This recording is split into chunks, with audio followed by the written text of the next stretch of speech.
Hey guys, welcome to homework number 3 for Intro to Linux OS. What I want you to do right now is to go ahead and pause this video, read through this document. There are 13 tasks in total. I want you to go through as much as you can on your own. When you get stuck, go ahead and move on and try and do the next one. Okay? Some of these are dependent on the others, so you may have to stop and come back to the video. But I want you to do as much as you can without my help, and then go ahead and unpause the video and we're going to go through it together. Okay? Alright guys, hopefully you were able to do as much as you can without my help. If not, no big deal. We're going to go ahead and go through this together slowly. I'm going to give you all the answers and show you how to do it, okay? So first one here is simple enough. Open the terminal and go to the document directory, alright?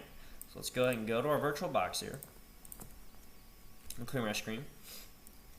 Okay, so I'm going to do an ls. You see that documents directory, so we know that's kind of at our first one here. So I'm going to do a cd for change directory, documents, capital D, Linux is case sensitive. Okay, so now we're in the directory we need to be in, alright? So that's the first test, easy enough, not too difficult. Let's check out the second one. Create a text file called test1.txt with nano command in document folder and add below text in it. I am happy, I am learning very well. Linux is great, and we do have spaces in between those, okay? So let's go to our virtual box. So nano, if you guys remember, is a text editor. We're going to do nano, N-A-N-O space, test1.txt. So we need to give it and tell it what file we're going to be using. Okay. We're just going to hit enter. Alright. And because this file doesn't already exist, remember with vim, vi, and nano, it's going to go ahead and create that file for us and let it start editing it. Okay. Nano is a modeless editor, so we don't have to type I for insert or press escape to go back to command mode or anything like that. Okay, so let's do I am happy. It's just going to go ahead and let me start typing, or you enter and another enter, so there's a space between them. I am learning very well, and I hope you guys are. We're going to do double space again. Linux is great. Period, period, period. Okay. Now guys, I'm going to move my screen up here a little bit because what I want you to see at the bottom of nano, what you should see, is that it actually kind of tells us what things we can do inside of nano and how to do it, okay? So to save our file in nano, or save our text here in nano, we see write out. You see that there? Right here, write out. So that's a O, okay? And that's actually a capital O. So what we're going to do, we're going to hit Control on our keyboard. O, it's going to say, what do you want to write this file as? What name? Test1 is what we want, so we'll hit enter.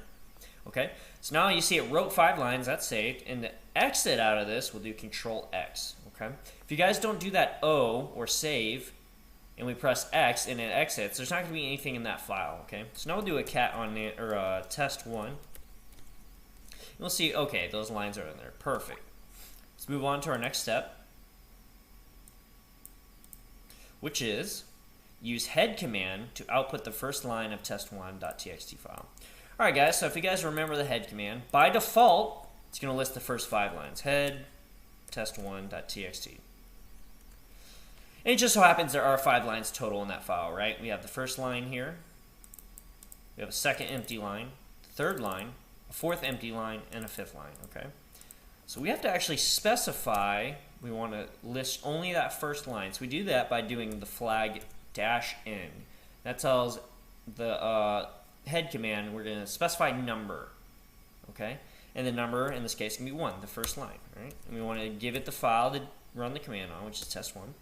And there you go, gives us the first line, okay? I'm going to actually clear my screen, get a little bit of space back. We're going to go back to our homework here. And we're going to look at task number 4, which is use echo command to add below text to the end of test1.txt. So we want to add it to the end of it or append it to the end of it, okay? So if you guys remember, so we want to echo today is sunny. We're going to put that at the end of, oops, sorry, test1.txt, okay?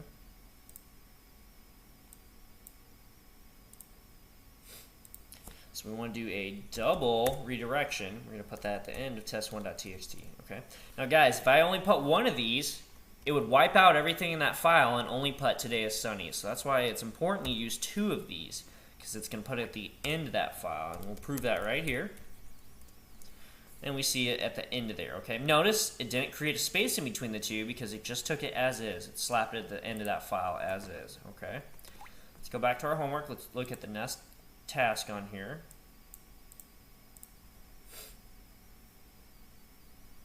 Number 5, create test2.txt and test3.txt at the same time with the touch command. Simple enough.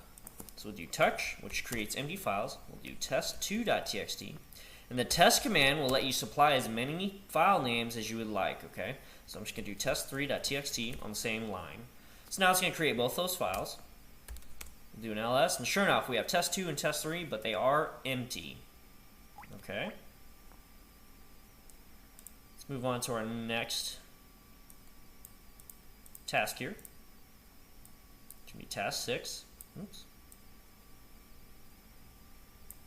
So it's saying, oops, one second guys, here we go. Alright, it's saying, use echo to add below text to the test2.txt file. Now what you want to notice is the difference between the echo command in number 4 and this one, okay?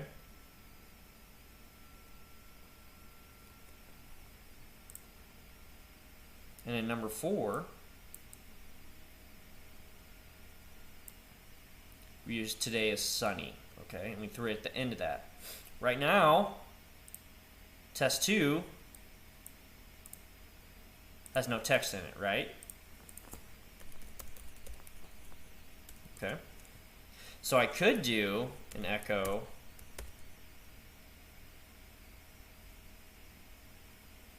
red hat is great. And I could do a double and put it in that file, but there's nothing in that file, right? So I can actually do a single one, and I'm not wiping anything out because the file's empty, alright? So we're going to do a test2.txt, and you'll see when I cat that file, red hat is great, it's in there, right? Nothing to wipe out. So we're going to run that echo command again, except this time we're going to do it with the sun is nice, and this time we are going to append add to, so a double redirection. We're going to put sun is nice. And guys, remember here, you're going to save yourself some time. If you press up on your arrow pad, it'll go to your previously listed commands, and I don't have to change anything now. I can just do sun is nice in that echo part. I'm going to do that again. I'm going to put the third echo in there, which was I am learning. Okay. Now we'll cat that file. And there you go. Red hat is great, sun is nice, I am learning. Okay. Let's go back to our homework. Check out the next part. So we're looking at number 7 here. Okay. Which says, use nano command again to add below text to test3.txt. Okay. So we'll go to our virtual box. So we're going to do the nano command again. Except this time we're going to do it on test3.txt. We'll hit enter. Remember, I could just start typing. So hi, comma, I am writing Linux commands. Now I want to save that. You guys remember how to save? If not, it tells you here, right? Write out O. Okay. So Control O. It says, what do you want to name the file as? Test3 is fine, so we'll hit enter. It says it wrote one line. Perfect. So now I'm going to Control X to exit. Okay. I'm going to clear my screen. I'm going to do a cat of test3 just to prove to you that that's what's in there. Hi, I am writing Linux commands. Perfect. So now test3 contains that text. Let's look at our next task on our homework, which is number 8. And it's a little tricky. It says use cat command to merge test2.txt and test3.txt. Okay. And then it wants us to save it as test4.txt. Alright, no problem. So what we're actually going to do is we're going to do a cat. Oops. Let me share my screen here so you can see what I'm doing. There we go. Okay, so cat tst2.txt. We're going to redirect that to test3.txt. Okay. I'm going to show you guys a new trick here. I'm going to do a semicolon, copy test3.txt to test4.txt. Okay. So let me explain everything from the very beginning here. So what did we do here? We did a cat test2.txt. So what this is doing is it's outputting everything in test2.txt. And then we took that output and redirected it here and appended it to test3.txt. So what did that do? It took the standard output of the cat command in test2.txt, which would normally just display everything in test2.txt out to the screen, and it redirected that standard output to the standard input of test3.txt. So it threw everything and redirected it into the end of the test3.txt file. Guys, what this semicolon does